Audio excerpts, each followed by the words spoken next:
for One Man, this song was actually originally, the music was going to be the burial song.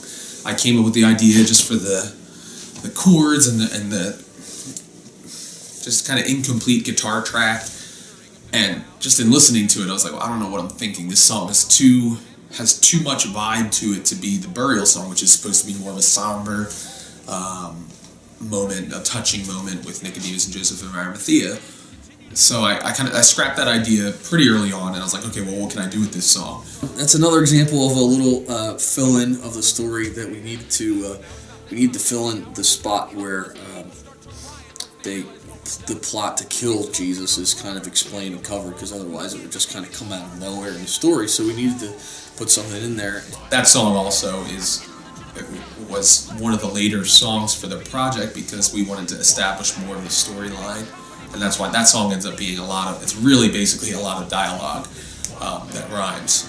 Jeff had just some old loops that he had been messing around with years ago, and he just kind of wrote a little tune to it, and we came up with kind of a talking dialogue between the two people as they were plotting. They're essentially talking to each other, and Nicodemus chimes in, having met Jesus by night, and talked about all the being born again, and so his inner seed there is like, you don't even know, you don't know who you're dealing with here. You might want to be careful. He's defending Jesus.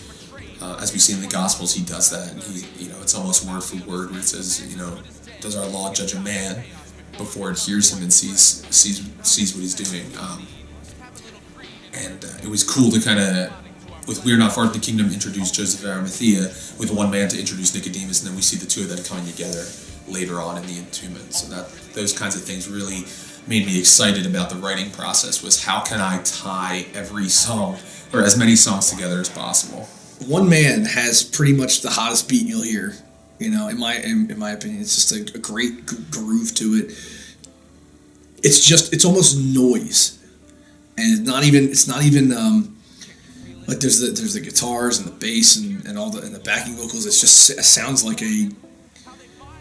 noise, and it's in a good way, and the talking and the almost rapping to it is new territory for us. What's really interesting is the beat that's in the chorus was something that I created probably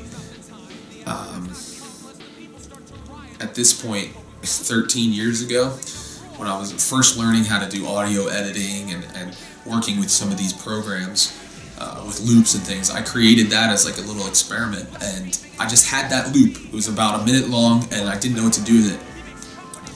And when I came up with this song, I just had the distorted drum machine that you hear in the verses.